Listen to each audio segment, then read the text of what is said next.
On August 13, an Ikea store in Shanghai was temporarily closed because the government had tracked the virus's close proximity to the location. Terrified customers rushed to the exit, fighting the guards who were blocking the entrance.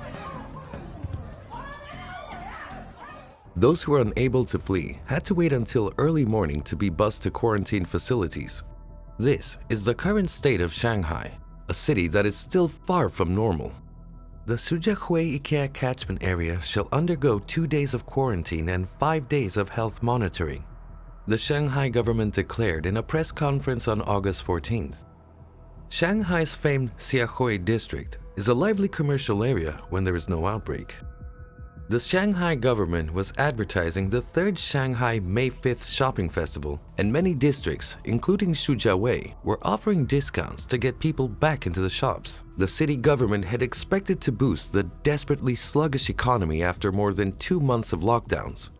But China's characteristic response to the outbreak, lockdown on the spot, quickly crushed the hopes of the city government and its citizens of returning to their normal lives.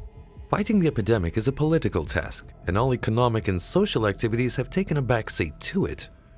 Shanghai launched a shopping festival to promote consumer spending and then succeeded in wiping out the public. There are more than 200 shops inside, almost all of which have been wiped out, and only 4 to 5 of them are still open at the airport. On August 7th, Shanghai announced that the outbreak had been cleared from the city's risk zones, but 3 days later, it returned. On August 10th and 11th, 2 districts issued notices asking people to take nucleic acid tests again, and stores in the relevant areas were locked up immediately after they had opened.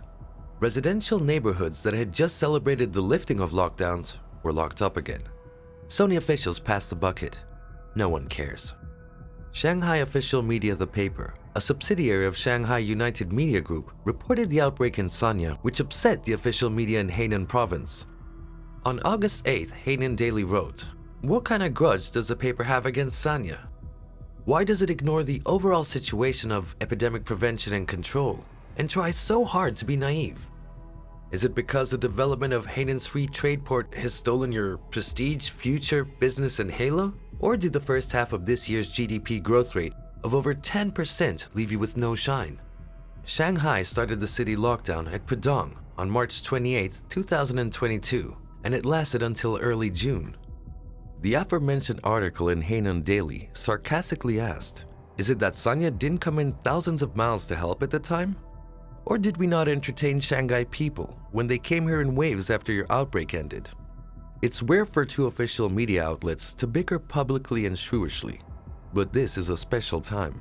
Chinese state media on August 13th, Chinese Vice Premier Sun Twinlan inspected epidemic prevention in Hainan. China acknowledged that approximately 150,000 tourists were stranded in Hainan due to the epidemic. The State Council has instructed all provinces and cities to accept the tourists, but some have resisted, kicking the ball back and forth with Hainan. "My 9-year-old must go home to school." Local officials in various provinces and cities are afraid that tourists will bring the virus back to their localities and cause or worsen local outbreaks. For example, the outbreak has resurfaced in Xinjiang and Tibet, 2 of China's most popular summer tourist destinations, and this is affecting other cities. Many attractions in these 2 regions are now closed, with opening dates to be announced. We promptly suspended tourism agencies and internet tourism firms that provide trans-provincial group trips involving such counties and metropolitan districts and associated aircraft ticketing and lodging services.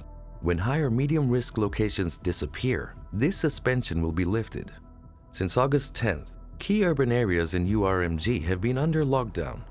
Officials say that the virus gene of the current outbreak in RMG Xinjiang is a variant BA5.2, a branch of the mutant strain Omicron, which has a stronger ability to escape immunity and spread, making it a more insidious outbreak for the people of Xinjiang. Political persecution of local ethnic minorities and the epidemic's economic collapse have made living difficult. Tibet had gone 920 days without a new case until August 7, 2022, when asymptomatic infections were reported. The medium and high-risk zones of Lhasa City were under static management for 5 days. Shigat City was under quiet control until August 21st, and the Ali region was under static management from August 11th. Vegetables last 16 days and meat 67 days in most major enterprises. Most supermarkets and wet markets have had enough everyday items and consistent prices. Smooth supply chains. This is the Tibet-Sichuan border. Military vehicles are permitted through the roadblock. We want to go to the county institute, but they won't let us. We all have nuclear acid reports and they're normal, but we'll be isolated. We went on a tour, now they treat us like foreigners. This is the Tibet-Siem Reap route. The outbreak in Xianhou province is related to Lhasa, 3,000 kilometers away, the most protected metropolis. Beijing had another outbreak. 2 Beijing districts are high risk. 4 more instances were found among Beijing-bound tourists on August 15th, including one from Lhasa to Chengdu. Verifying official Chinese data is difficult. The Beijing authorities reported that some people were imprisoned for mimicking health code information to dodge tests. One sick person was probed for concealing a trip to a medium to high risk zone to return to Beijing swiftly, leaving 260 close contacts who were potentially risky. The CDC wants to involve the economy during outbreaks, but people will move and get sick. As individuals around the world return to normal life, the red state is becoming increasingly strange as the population grows sick of the CC's strict locks and controls and escapes. Hope you enjoyed the video. Please leave your thoughts in the comments below. If you enjoyed this video, be sure to like, subscribe, and turn on the notifications before leaving. Thanks for watching, and we'll see you in the next one.